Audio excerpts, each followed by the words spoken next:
The Pelicans' future hinges on Zion Williamson. While his presence offers tons of potential here, it also presents challenges that could leave the team both stuck or unstuck. We're going to break it down in today's episode of Locked On Pelicans. Let's go.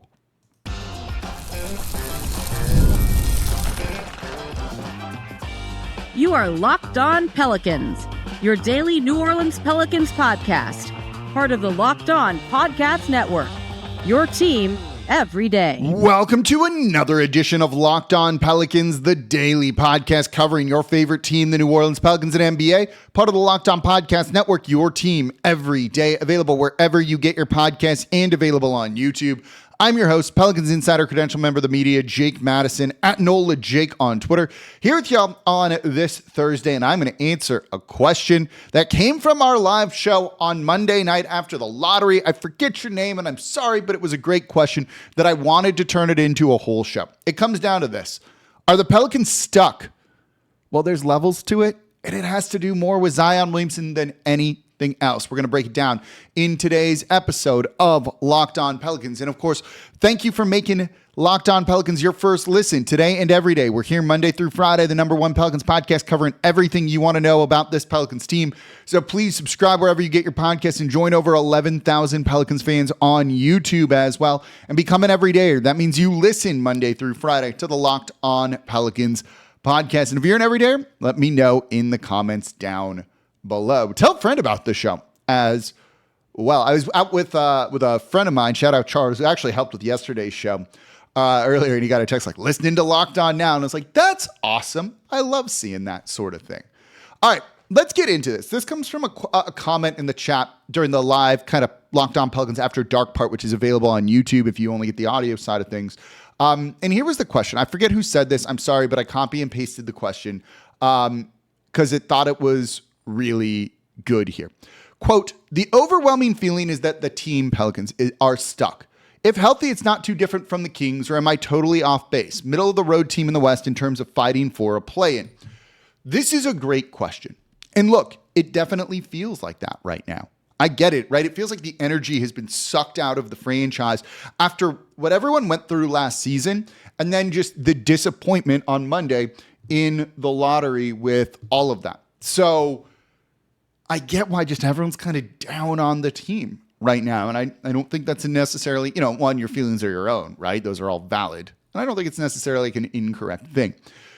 But I want to get into this in a bit more of a nuanced way, right? There's levels to being stuck. There's being stuck and losing in the first round of the playoffs, but making the postseason basically every year. Is that actually a bad thing? One sense, yeah. Another sense, no, right? There's also being stuck as in a bad team that just hasn't improved, kind of spinning the wheels in a sense, but not making the postseason, right? Look at the Utah Jazz, who've been tanking for years, blowing up seasons, shutting down guys, and they don't do anything. They don't even have the lottery luck to show for it, right? This is kind of like the process 76ers. There's also like the Chicago Bulls, who aren't a top lottery team any years really, but they're not really, they lose in the play-in tournament and don't always make the postseason in general. Is that stuck, right? So there's levels to being stuck. I kind of view the Pelicans as, a play-in team, first round exit every kind of year stuck. Is that the Sacramento Kings? That's the Sacramento Kings of the past 2-3 years. But before that, the Sacramento Kings were just not even there, not even in the postseason, right? They had a 17-year postseason drought, whatever it was, something absurd. That's not fun, right? Without kind of ever improving. So keep that in mind, that there's levels to being stuck. And if it's stuck being a first round exit, I don't know, being competitive for the majority of every season, making the playoffs, but never being a true title contender, right? That's kind of why you're stuck there. You're never going to get out of the first round, maybe one fluky year, and then you lose in the next round and it's not particularly close. And is that fun? Is that being stuck? I'd argue that's not the worst thing to just make the postseason every year, even if you don't become a title contender. You look at the grit and grind era Memphis Grizzlies, and I think they're the best example of this. They had an identity. They were fun to watch. They won a lot of games. But when you looked at them, like, they were never, ever going to make an NBA Finals. That team just, it wasn't going to happen. But it was fun. I don't think Memphis and their fans would trade that era, unless it's for a title. But you wouldn't say, like, you sure you want that? you kind of take that. I would take that here in New Orleans to have like a 6-year period where that's kind of the run that you go on. So if we're calling them stuck as in being like a play-in tournament, first round exit team, I don't know if it's the worst thing, right? You could be the Jazz. You could be the Wizards.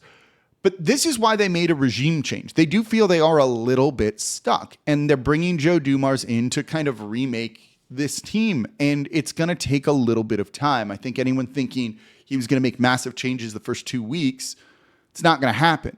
You can't even do anything with the roster right now to do that. But I think there are going to be ways to at least move the needle forward and maybe get you stuck from the play-in tournament to being a 6 seed, where you're just solidly in the postseason every single year, or at least being 7 or 8 where you're kind of hosting those games and don't need to go the long way round to get into the NBA postseason, at least just win one game when it comes to it, right? You could look at trading for someone like Daniel, and we'll do a whole show on this. Daniel Gafford from the Dallas Mavericks, I think, is a very realistic trade target that immediately upgrades the Pelican center position this coming season and for the foreseeable future, and won't be too expensive to acquire him and then pay him. So there's moves that they can make to try and upgrade this roster. And I think you're going to see stuff like that. I think you'll see some changes here. If you were just going to stick with the status quo, health and run it back, just keep David Griffin, right? Like there's no need to kind of go through this bigger sort of process. You're not bringing Joe Dumars in to keep the status quo. You're bringing Joe Dumars in to kind of shape things differently. And I think that's a good thing and something that's kind of needed. They need some sort of refresh when it comes to it. So there's reasons to think they're going to get unstuck because they're going to try and do that.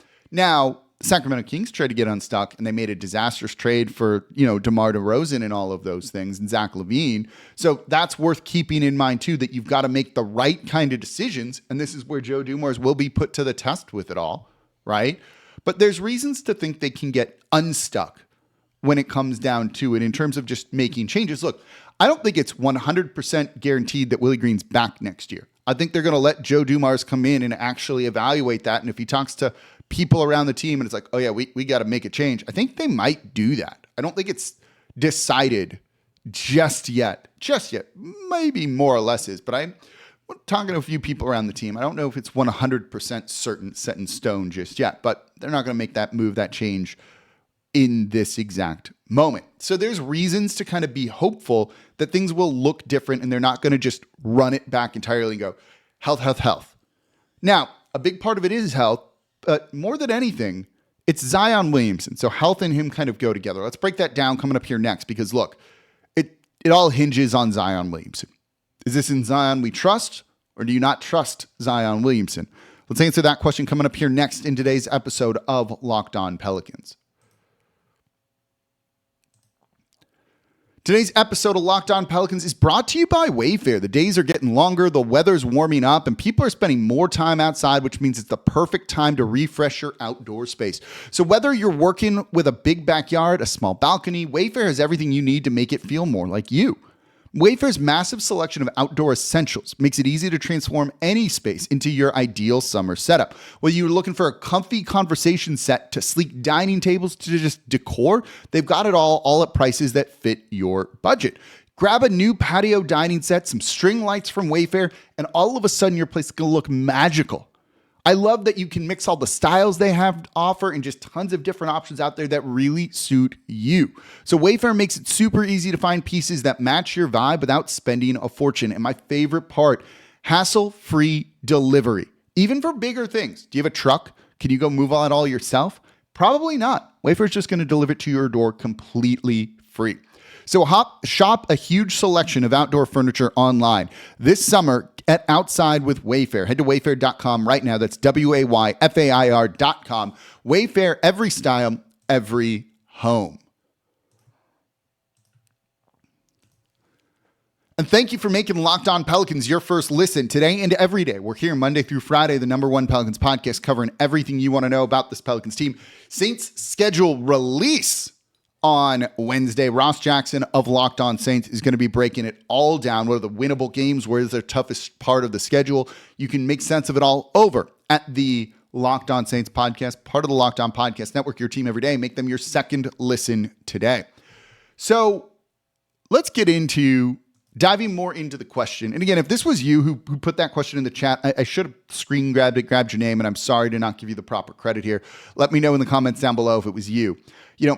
The feeling that the team is stuck. Now, I don't know if it's an overwhelming feeling. It might be overwhelming to us on an individual level, but I don't know if that's what everyone believes. I think that's an important thing to keep in mind, that like Twitter and social media is a smaller, more vocal minority. It doesn't necessarily represent the larger fan base. But I agree that there's a lack of energy, a lack of excitement around the team. That's why I did the show yesterday for the everydayers that, was 3 trades that make them exciting, fun, interesting, relevant, right? Like those words. I never said good necessarily.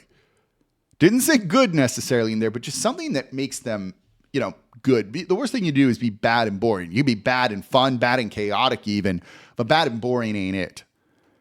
So one of the reasons the Pelicans are, and I agree, look, I personally agree that they are somewhat stuck, but you can get out of it is the important thing here. One of the big ways that they can get out of it, the easiest way to get out of it is really simple. Zion Williamson needs to play. Zion Williamson needs to play, right? That's what it comes down to, is that more than anything else. I'm pulling up the Pelicans record when Zion Williamson plays here, and let's see what that comes down to here. They're above, okay, it's not as good as I thought. They're above 500 when Zion Williamson plays. Now, a lot of that play came this season, or some of that when they were just bad, and that killed that winning percentage here. But it's a 51% winning percentage. So you're above 500 when he plays. That's worth keeping in mind. Now, it's kind of going into a new era here, but they are above 500 when Zion Williamson plays. That will take you pretty far. I go back a couple of years to, beginning of 24, the beginning of 23, January. I forget exactly when it was. The team was first in the West, short period of time, don't get me wrong, but they were first in the West when Zion Williamson was at the time probably playing the best basketball of his career at that moment. We've since seen him play better basketball, but that's what it was there. So when you look at him and how he plays, that goes a long way. That goes a really long way towards helping the team win games and not being stuck. That's the biggest thing to me, is when he plays, the team isn't bad. And that's not being stuck. When he plays, they look like a team that could win a playoff series. The problem is he hasn't played. That's what it's come down to. He played 30 games this season. The team was terrible, right? Last year, when he played 70 games, they won 49 games. 49-33 is a good record.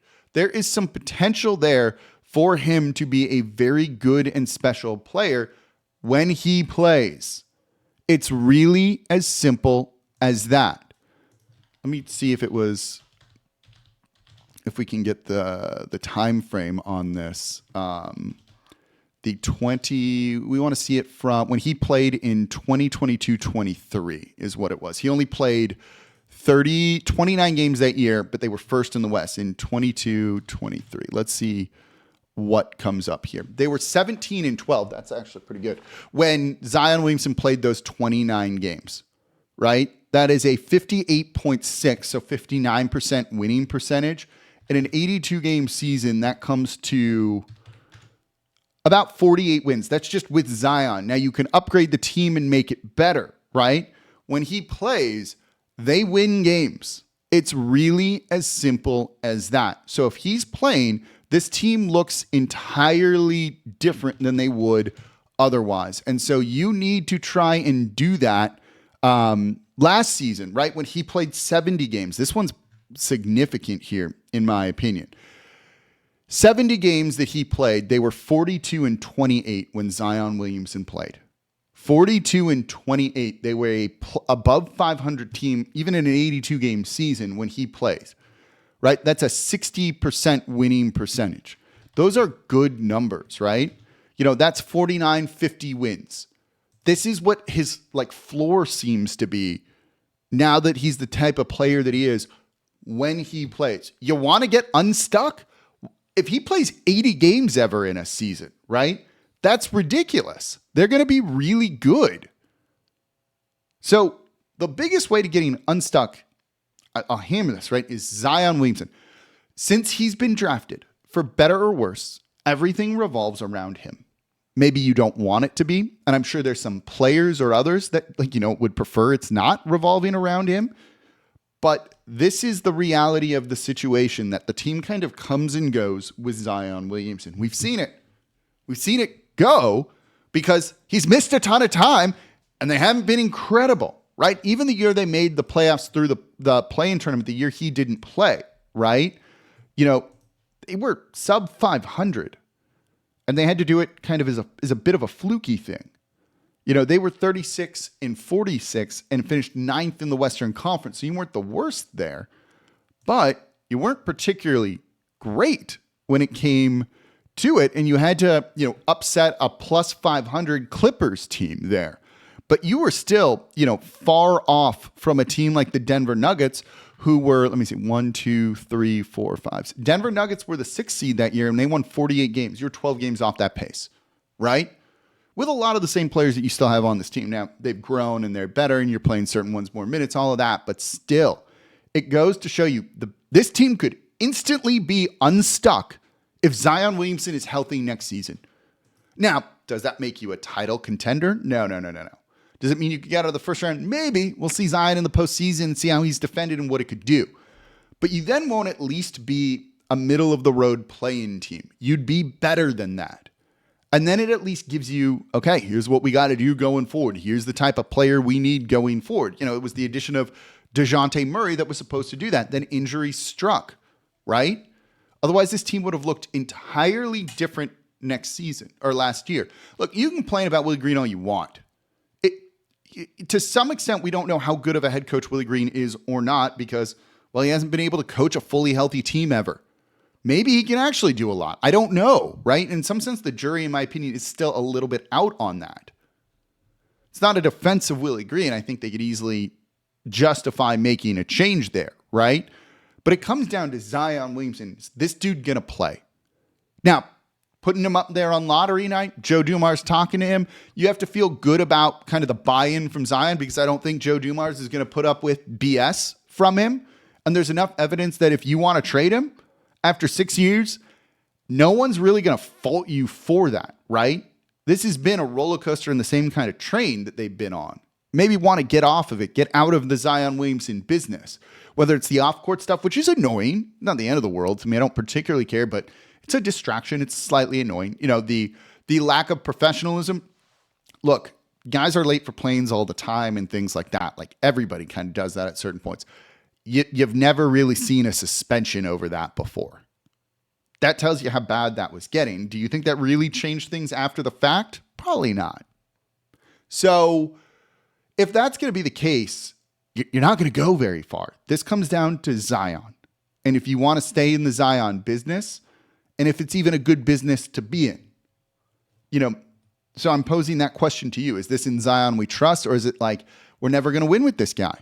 Now, I could say this. Look, they want to be competitive next year. If they want to win a title, if they want to do any of that stuff, it's going to be, at least in the near future, it's behind Zion Williamson. But it's not guaranteed. It's not like that's for sure going to happen. You don't know if you're going to get 70 games or if you're going to get 30 games next season. And if you look at his history so far in the 6 years, right, it's more likely you're not going to get 70 games from him. And you probably even need more than 70 games. I'll take 70. Don't get me wrong. When you look at his impact numbers in terms of on-off stats, right, it's absurd. He's such an impactful player when he plays in terms of net rating and things like that. But again, it's when he plays. On this team last year, when we look at, did it log me out of cleaning the glass? That's minorly annoying to be able to pull those numbers up. When you look at his on-off stats over the past couple of years, this past year he was plus 11.3. The net rating with him on the court was 11.3, right? They're real good when he is on the court. They were 8.2 points per possession better with him on the court. That's not his net rating. They were 8.2 points per possession better with him on the court, and they were better by 3.1 points on defense with him on the court. They've routinely been better offensively and defensively with Zion Williamson on the court. Think about that just there, right? When he competes at a high level, he can be so unbelievably good for this team. But he's got to be on the court. That's how you get unstuck. You get unstuck by having Zion Williamson on the court. I don't care about anything else. Kings don't have a player that has Zion Williamson's level, ceiling, to get them unstuck. New Orleans does here. He just needs to play. But also, ownership has a say in this too. I want to get into that. That's coming up here next in today's episode of Locked On Pelicans.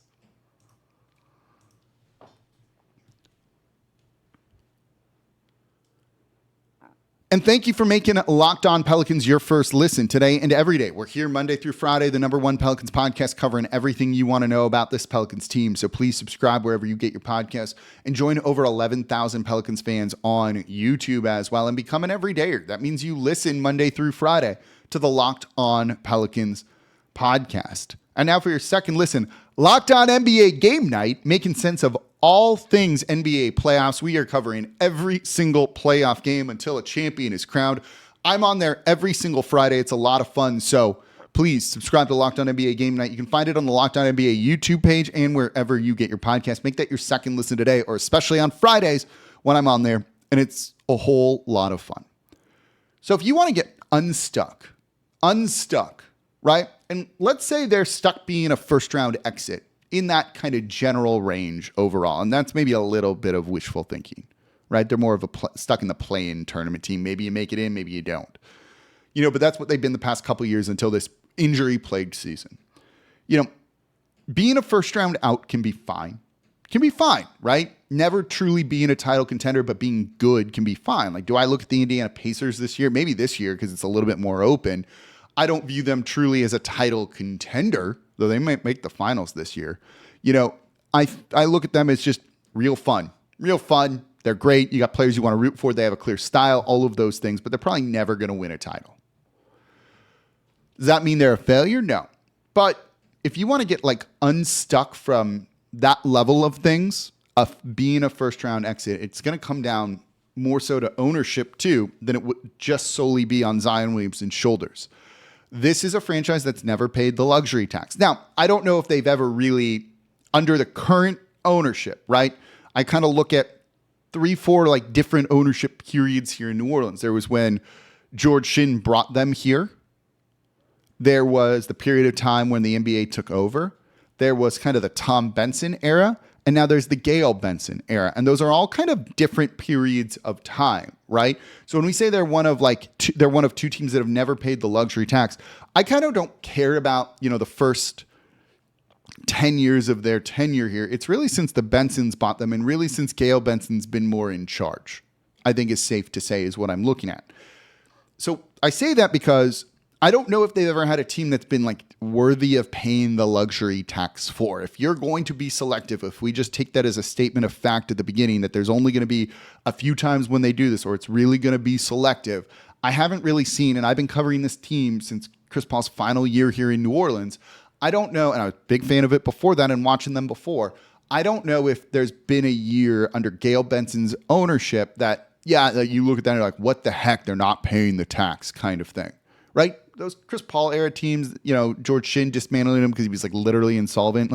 That's a different story. I agree with that. But since Gail Benson kind of really put herself in charge, I don't know if they've had a need to pay the luxury tax, truthfully. Now, maybe they weren't making trades because it would put them over that they could have made. I don't know. We don't know that, right? So we can't answer that question. That's an assumption that I think that's dangerous territory to get into at times. But if you want to get unstuck and become a true title contender, and you heard Gail Benson say she was going to empower Joe Dumars to do whatever it takes to win an NBA title because she wants to know what that feeling is like. That was said at his introductory press conference. The most important thing is going to be pay the luxury tax certain years. Full stop. I could end the segment right now. You're going to have to do it. You don't win an NBA title without paying the luxury tax. So this team will find itself at a point where they need to make a choice.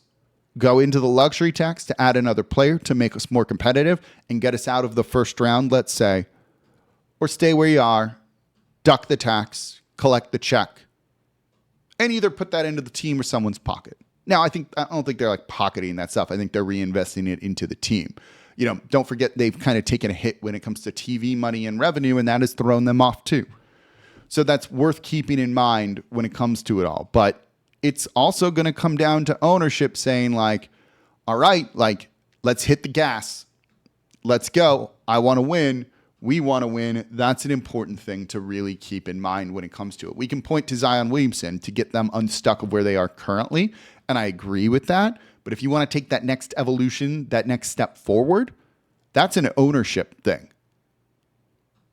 They've never really been in position to do that is kind of the part of the issue, right? Whenever they start to build some forward momentum for whatever reason, they have fallen on their faces. After sweeping the Portland Trailblazers in 2018, the next year they had injuries. DeMarcus Cousins left, which was fine because he didn't play in that series. And Anthony Davis requested a trade, like right off the bat, and even knew going into the season that he was going to request a trade, right? So it derailed a sweep in the first round in a fun second round series, even though you lost. You lost all momentum there, right? Zion Williamson brought in that momentum, was supposed to have you kind of be on this upward trajectory forward to go and win, and it hasn't been that. In fact, it's probably been like down here with like little things. So that's kind of how it's gone so far. But this team needs the commitment from ownership, and there's nothing to say that she will or won't do it, from Gail Benson, that when you're there, when you're ready, you're going to pay the tax and you're going to do the thing. Well, see, you got to get there in the first place. And that's why it relies on Zion Williamson playing games, being a professional, and Joe Dumars to reshape the roster a little bit to fix and plug some holes and opportunities I'm saying opportunities, like it's like a manager talking to an employee, like, you got some opportunities here. There are holes. There are problems with the roster. We can say that here. I don't know why it's in like corporate speak with it all. So you can do that. So there's levels and ways to get unstuck, even if where they're stuck right now isn't the worst place. You're not the Utah Jazz. You're not the Washington Wizards. You are not the Sacramento Kings. You're in better position than all of those teams. But let's take it to another level. Let me know what you think in the comments down below. That's going to do it for this episode of Locked On Pelicans. As always, I'm your host, Jake Madison, at NOLA Jake on Twitter. This is the Locked On Pelicans podcast, part of the Locked On Podcast Network, your team every day. Tomorrow, we got a lot of rumors I got to talk to you about, including some things I heard. That's coming up in tomorrow's episode of Locked On Pelicans. See y'all next time.